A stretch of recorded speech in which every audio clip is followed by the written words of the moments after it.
Hello everyone. Cardiovascular disorder की series को हम लोग लेके चल रहे हैं जिसमें हमारी दो डिजीजेस हम लोग कवर कर चुके हैं। आज हम बढ़ रहे हैं हमारी नेक्स्ट डिजीज की तरफ विच इज़ हाइपरटेंशन। देख सकते हैं आप लोग स्क्रीन पर। हाइपरटेंशन भी हमारा क्या है बच्चों, ये भी हमारा एक प्रकार का कार्डियोवास्कुलर रिलेटेड डिसऑर्डर है, यानी कि ये भी हमारा हार्ट से संबंधित एक डिसऑर्डर है। यानी कि अगर इसको सही टाइम पे रेगुलेट नहीं किया गया, इसे मैनेज नहीं किया तो हार्ट से रिलेटेड प्रॉब्लम्स हो सकती हैं। तो सबसे पहले हम लोग समझते हैं हाइपरटेंशन क्या होता है। बच्चों, हाइपरटेंशन का मतलब होता है राइज इन ब्लड प्रेशर। अगर आपका ब्लड प्रेशर राइज कर रहा है तो उस कंडीशन को क्या कहा जाता है? हाइपरटेंशन। हाइपर मतलब rise and tension means pressure. तो ब्लड प्रेशर के बढ़ने को ही हाइपरटेंशन कहा जाता है। सबसे पहले बच्चों समझते हैं कि ब्लड प्रेशर क्या होता है। ब्लड प्रेशर का मतलब क्या होता है, ऐसे समझिए ये आपकी एक वेसल है जिसको आप आर्टरी मान लीजिए, है ना। आर्टरी में क्या होता है? ऑक्सीजनेटेड ब्लड जो है वो ट्रेवल करता है। अब ये ब्लड जब ट्रेवल कर रहा है तो ये ऐसे ही नहीं ट्रेवल करता है, ये क्या करता है? अपने ही इन वॉल्स पर एक सर्टेन अमाउंट में प्रेशर भी लगातार डालता रहता है। इसी प्रेशर को बच्चों हम कहते हैं ब्लड प्रेशर। तो ब्लड प्रेशर क्या है? प्रेशर के द्वारा अपनी ही दीवारों पर, अपनी ही वेसल्स की दीवारों पर लगने वाला प्रेशर क्या कहलाता है?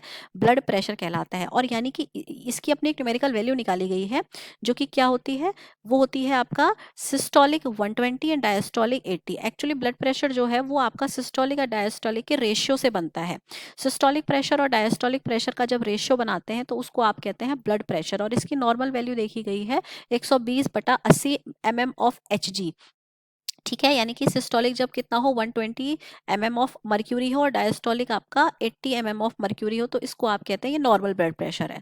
जब अब आपका ये ब्लड प्रेशर नॉर्मल से ज़्यादा बढ़ने लगे तो उस कंडीशन को आप क्या कह सकते हैं? हाइपरटेंशन कह सकते हैं। हाइपरटेंशन को देखिए आप समझ सकते हैं दो तरीके की स्टेज होती है हाइपरटेंशन में भी, एक स्टेज 1 होती है और एक स्टेज 2 होती है। ठीक है, स्टेज 1 का क्या खास बात होता है? सबसे पहले आप देखिए ये टेबल हमने बना रखी है, इस टेबल से आप समझ सकते हैं ये बीपी की नॉर्मल, एलिवेटेड और हाइपरटेंशन रेंज है। ये है सिस्टोलिक ब्लड प्रेशर और ये है डायस्टोलिक ब्लड प्रेशर। जो आपका नॉर्मल ब्लड प्रेशर है, ठीक है, जो आपका नॉर्मल ब्लड प्रेशर है वो कब होगा? जब आपका ब्लड प्रेशर 120 होगा सिस्टोलिक में और डायस्टोलिक में 80 होगा, तो इसको आप कहेंगे नॉर्मल।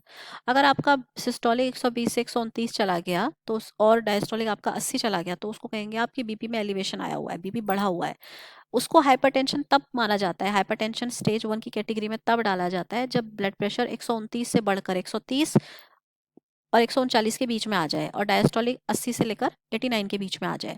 अब स्टेज 2 कब कहलाती है? जब ब्लड प्रेशर 139 से बढ़कर आ जाता है, यानी कि 140 के बराबर, 140 से ऊपर चला जाए और 90 नीचे वाला है डायस्टोलिक वो आपका 90 से ऊपर चला जाए या 90 के बराबर आ जाए तो कहा जाता है कि उसको स्टेज 2 का हाइपरटेंशन है। ठीक है, तो आप समझिए। अब डेफिनेशन देखते हैं। हाइपरटेंशन जैसे कि हम जान चुके हैं, हाइपरटेंशन क्या है? It is an elevation in blood pressure, है ना। ब्लड प्रेशर में एलिवेशन की कंडीशन जब ब्लड प्रेशर कितना हो, 130 से 139 के बीच में हो या 139 से ऊपर, यानी कि 140 से ऊपर। अगर ये जो रेंज मैंने आपको बताई है अडल्ट्स के लिए बताई है, ठीक है ना, एल्डर के लिए थोड़ा रेंज डिफरेंट आती है।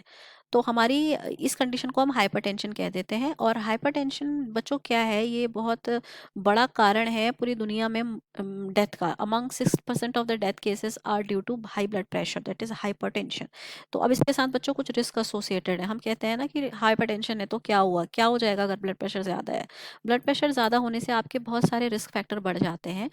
जैसे कि आपको लगातार आपके हार्ट में डिसऑर्डर आने के चांसेस बढ़ जाते हैं, आपको हार्ट अटैक होने के, स्ट्रोक होने के, आपकी किडनी में कोई बीमारी होने के चांसेस हो जाते हैं। अगर आपकी किडनी में बीमारी, अगर आपका हाई बीपी लंबे समय तक बना रहेगा ना तो आपके ये सारे प्रॉब्लम्स हो सकते हैं। इसलिए you need to manage the hypertension. अब बात कर लेते हैं क्लासिफिकेशन की। हमने ब्लड प्रेशर को कितने क्लासेस में क्लासीफाई किया गया? बच्चों, हाइपरटेंशन दो क्लासेस में बांटा जाता है। एक होता है प्राइमरी हाइपरटेंशन, इसी को हम इसेंशियल हाइपरटेंशन भी कहते हैं। दूसरा होता है सेकेंडरी हाइपरटेंशन। जो प्राइमरी हाइपरटेंशन है बच्चों, उसका कारण नहीं पता है, ठीक है ना। ये आपका इडियोपैथिक है, इसका कारण हमें नहीं पता है, द कॉज इज अननोन। और ज़्यादातर पेशेंट में प्राइमरी टाइप का ही हाइपरटेंशन होता है। अप्रॉक्स 80 to 95% ऑफ जो पेशेंट हैं हाइपरटेंशन के, उनमें जो हाइपरटेंशन है वो कौन सा वाला है? वो प्राइमरी वाला ही है। अब बात कर लेते हैं सेकेंडरी हाइपरटेंशन की। सेकेंडरी हाइपरटेंशन किसी न किसी कारण से होता है। उसका कारण क्या होता है? उसके कारण अदर ऑर्गन्स होते हैं। मान लो किडनी में आपका आईजी नेफ्रोपैथी हो गई तो उसकी वजह से आपका ब्लड प्रेशर बढ़ गया है, 140 पहुंच गया है। उस उस हाइपरटेंशन को सेकेंडरी हाइपरटेंशन कहते हैं। मान लो आपके एंडोक्राइन ग्लैंड में कोई प्रॉब्लम हो गई, कोई हार्मोन का लेवल बहुत बढ़ गया, उसने आपका ब्लड प्रेशर बढ़ा दिया है, तो वो ब्लड प्रेशर भी कहलाएगा सेकेंडरी हाइपरटेंशन। किसी अदर दूसरे ऑर्गन में, कोई भी ऑर्गन अगर वो खराब हो रहा है और उसकी वजह से ब्लड प्रेशर बढ़ रहा है, तो उसको सेकेंडरी हाइपरटेंशन कहते हैं बच्चों। और बहुत कम लोगों में, बचे हुए 5 से लेकर 15% लोगों में ही आपका सेकेंडरी हाइपरटेंशन होता है। अब ये दोनों के दोनों, प्राइमरी हो चाहे सेकेंडरी हो, ये इनकी भी 2 स्टेजेस होती हैं। पहली स्टेज होती है शुरुआती स्टेज, बिनाइन स्टेज कहते हैं उसको। ये थोड़ी, इसमें ब्लड प्रेशर ज़्यादा नहीं बढ़ता, 2 mmHg, 4 mmHg, 6 mmHg ऐसे बढ़ता है, तो इसे कहते हैं मॉडरेट। जब मॉडरेट लेवल में आपका बीपी बढ़ रहा हो तो उसे कहते हैं बिनाइन हाइपरटेंशन। और अगर आपका बहुत ही ज़्यादा चेंज आ रहा है, 10-10, 20-20 mmHg का डिफरेंस आपको दिख रहा है नॉर्मल से, उसे कहेंगे आप मार्क्ड डिफरेंस, है ना, और बहुत अचानक से ब्लड प्रेशर राइज कर रहा है, वो कहलाता है मेलिग्नेंट केस ऑफ हाइपरटेंशन। ठीक। अब यहाँ पर एक और चीज मैंने लिखी है, देखिए, क्योंकि हमारे प्राइमरी हाइपरटेंशन का कारण नहीं पता है, जब कारण नहीं पता है तो ट्रीटमेंट कैसे करेंगे, इसलिए यहाँ क्या करना पड़ता है, मैनेजमेंट करना पड़ता है। आपको कुछ ऐसी एक्टिविटीज करनी पड़ती हैं, कुछ ऐसी ड्रग्स लेनी पड़ती हैं जो आपके ब्लड प्रेशर को मैनेज करके रखें, नॉर्मल रेंज में लाएं। अब बात कर लेते हैं सिम्टम्स की। तो बच्चों, हाई ब्लड प्रेशर होगा अगर आपको, अगर आप हाइपरटेंशन के पेशेंट को देखेंगे तो आपको कुछ क्लिनिकल सिम्टम्स उसको देखने पड़ेंगे। अगर उसको क्लिनिकल सिम्टम्स आ रहे हैं तो आप कंफर्म कर सकते हैं। पहला जो सिम्टम आता है हाई पीपी में, वो होता है हेडेक का, बहुत तेज सर दर्द होता है। सेकेंड इज डिजीनेस, यानी कि सर घूमता है, चक्कर आते हैं। पाल्पिटेशन, यानी कि हार्ट बीट जो है वो बढ़ जाती है, पेशेंट की हार्ट बीट जो है वो नॉर्मल से बढ़ जाएगी, 72 होनी चाहिए, वो आपका 100, 105, 110 के आसपास चली जाती है। या तीसरी चीज़ है नर्वसनेस, बहुत बेचैनी रहेगी पेशेंट को। तो ये सारे हाइपरटेंशन के क्लिनिकल सिम्टम्स हैं। अब कारणों की बात कर लेते हैं बच्चों, तो इसके कई कारण हैं। पहला कारण तो है एज, ठीक है ना, हाइपरटेंशन जो है वो एज रिलेटेड भी है। एज बढ़ने के साथ साथ आपका हाइपरटेंशन देखा गया है, रिपोर्ट किया गया है कि होता है। उसके अलावा सेक्स की बात करें तो मेल्स में आपका कम रहता है, ये मेल्स में, सॉरी, मेल्स में ज़्यादा रहता है आपका जो हाइपरटेंशन का केस है। उसके बाद आपका आता है ऑक्यूपेशन, आप कैसा व्यवसाय करते हैं, है ना, आपका एक्सपोजर किन तरीके की चीज़ों पे ज़्यादा है। ऑक्यूपेशन भी आपका हाइपरटेंशन को होने में आपका बहुत इंपॉर्टेंट रोल प्ले करता है। And last but not the least, obesity. Obesity is the cause of majority of disorders.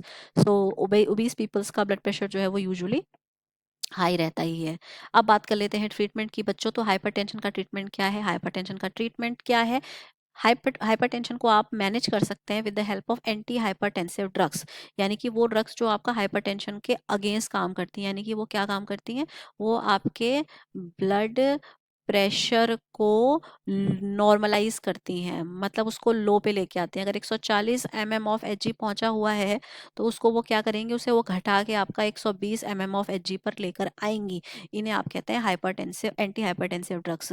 इसके एग्जांपल्स में आ जाती हैं बीटा ब्लॉकर्स। ये आपका आपके हाइपरटेंशन को ट्रीट करने में इंपॉर्टेंट रोल प्ले करती हैं। So this was all about the third cardiovascular related disorder, that is hypertension. ठीक है, तो आई होप आपको समझ में आ गया होगा हाइपरटेंशन क्या है। इसकी आपको सिम्टम समझ में आ गए हैं, आपको इसका क्या कहते हैं, ट्रीटमेंट समझ में आ गया है, आपको इसका क्लासिफिकेशन समझ में आ गया है। अगर आपको सब कुछ समझ में आ गया है तो इस चैनल को शेयर करिए। ठीक है, और अगर आप नए हैं चैनल पे, अगर आपने सब्सक्राइब नहीं किया है तो भाई ज़रा सब्सक्राइब भी कर दीजिए। And thank you so much for watching this content, and let me know if you have any doubt in the comment section. Bye bye.